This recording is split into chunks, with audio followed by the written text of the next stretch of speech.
Ayan po, hello everyone. Ayan po guys, nagluluto po ako ng lasagna. Ayan, beef lasagna po guys. Ayan po, lalagyan ko po siya ng cheese sa ibabaw.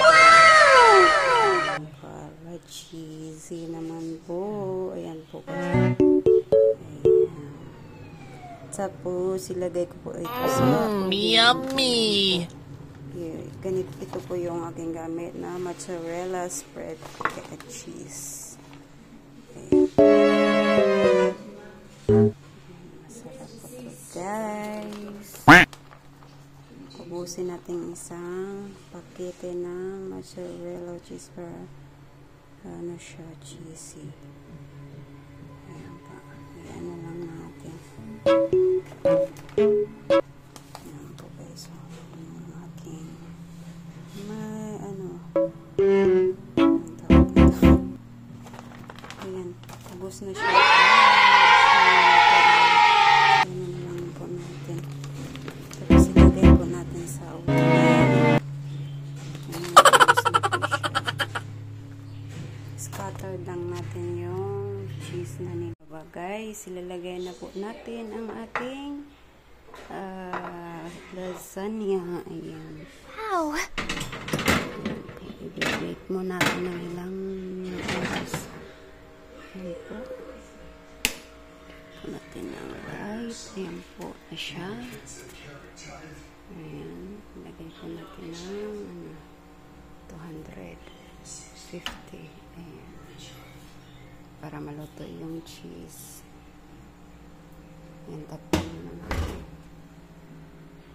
Hintayin lang po natin siya maluto yung cheese. Tapos, a few moments later. i-ano na natin.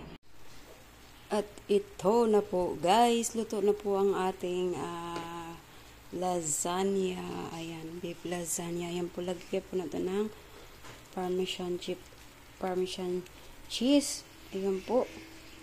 Ito po yung parmesan cheese. American cheese. Ayan po guys. Ready to serve na po ang ating lasagna. Ayan po. Ayan guys, that's all for today's video. Ayan. Don't forget to subscribe, like, comment, and share. And see you on my next video. Bye-bye.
Ayan, hello.